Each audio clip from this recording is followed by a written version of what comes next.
गए हैं और किस तरीके का आप लोगों को टारगेट दिया गया है? कल निश्चित रूप से भारतीय जनता पार्टी के प्रदेश कार्यालय में बहुत महत्वपूर्ण हमारी बैठक हुई, जिसमें माननीय अमित शाह जी, हमारे राष्ट्रीय अध्यक्ष जेपी नड्डा जी, हमारे राष्ट्रीय संगठन महामंत्री श्री BL संतोष जी और बाकी सभी हमारे वरिष्ठ नेतागण उपस्थित थे। कल की बैठक में हमारी जो अभी परिवर्तन यात्रा चली, एक परिवर्तन यात्रा पिछले 12 सितंबर को दंतेवाड़ा से प्रारंभ हुई थी, दूसरी परिवर्तन यात्रा 15 सितंबर को जसपुर नगर से प्रारंभ हुई थी, जिसमें मैं स्वयं उपस्थित था और बस्तर वाली में प्रदेश अध्यक्ष जी उपस्थित था। हमारी जो ये परिवर्तन यात्रा थी बहुत ही सफल रही, प्रभावी रही,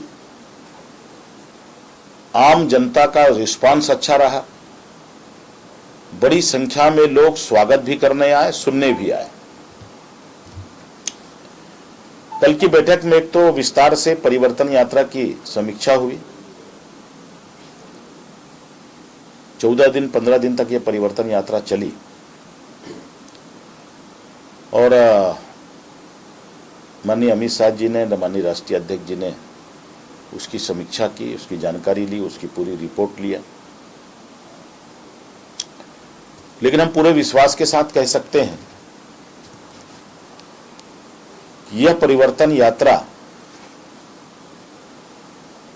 भारतीय जनता पार्टी को छत्तीसगढ़ प्रदेश में सरकार बनाने के लिए बहुत ही सहायक सिद्ध होगी। जनता का मन इससे बदला है। भूपेश सरकार के, कांग्रेस सरकार के इस प्रदेश के असली चेहरे को हमने इस यात्रा के माध्यम से उजागर करने का हर संभव प्रयास किया है। ये दूसरी 66 नामों पर सिंगल सहमति बनी है और बिलासपुर रायपुर में 2-2 नामों पर सहमति बनी है, क्या लग रहा है? ये तो अटकलें हैं ना भाई। देखिए, भारतीय जनता पार्टी की सूची 17 अगस्त को आ गई। अब करीब करीब 1.5 महीने होने जा रहे हैं। अब सितंबर समाप्ति की ओर। कांग्रेस ने कहा था हमारी सूची आने के बाद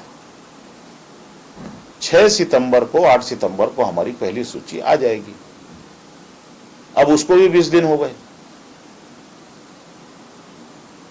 कांग्रेस अपनी पहली सूची तो घोषित करे। अभी जो गदर फिल्म चल रहा है ना, वही चलेगा उनके यहां। जैसे सूची आएगी संभलेगा नहीं। इतना ज्यादा अंतर विरोध है कांग्रेस के अंदर में टिकटों को लेकर, तो हम में और उनमें बहुत फर्क है। हमारी तो दूसरी सूची भी आ जाएगी, उनकी पहली नहीं आएगी, आप देखना। ये सवाल चौथी घटना है। देखिए, हम लोग तो लगातार बोल रहे हैं, सदन में भी बोले, सड़क में भी बोल रहे हैं, आपसे भी जब भी चर्चा होती है तो कानून और व्यवस्था के बारे में होती है। छत्तीसगढ़ जो है वो वास्तव में अपराधगढ़ के रूप में परिवर्तित हो गया है। अब लोगों के दिल और दिमाग में बैठ गया है। अभी हमने परिवर्तन यात्रा में भी इस विषय को लिया था, कानून व्यवस्था के विषय को। अब लोगों के दिल और दिमाग में बैठ गया है कि ये जो सरकार है, भूपेश बघेल की सरकार, कांग्रेस की सरकार इस प्रदेश में, वह आम आदमी के सुरक्षा नहीं दे सकती। लोग अब अपने आप को असुरक्षित महसूस कर रहे हैं।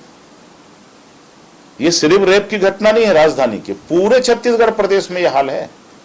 हम तभी जसपुर भी गए, सरगुजा भी गए, कोरिया भी गए। बहुत सी चीजें तो आपको जानकारी नहीं है। ये तो घटना जो प्रकाश में आई है वो है। लोगों का कहना था कि आजकल रोज शाम के बाद लोग निकलना बंद कर देते हैं जसपुर, कोरिया, सरगुजा तरफ। इतनी चाकूबाजी की घटना हो रही है, चेन स्कैनिंग की घटना हो रही है, उठाईगिरी हो रहा है, साइबर क्राइम हो रहा है। तो ये तो इस सरकार के संरक्षण में हो रहा है, हमारा आरोप है। कि छत्तीसगढ़ की कांग्रेस सरकार के संरक्षण में हो रहा है। और हम एक बार नहीं बार बार ये बात को कहते हैं कि पूरे प्रदेश में प्रशासन का राजनीतिकरण और राजनीति का अपराधीकरण हो गया है। इसलिए इस प्रकार की घटनाएं जो हैं प्रतिदिन बढ़ रही हैं। अब तो इस सरकार की चला चले की बेला है। अब इस सरकार से उम्मीद क्या है? कुछ ही दिनों में आचार संहिता लग जाएगा, उसके बाद सरकार की विदाई हो जाएगी। कल मल्लिकार्जुन खड़गे For more news updates, do subscribe, like, share and comment. Clipper 28.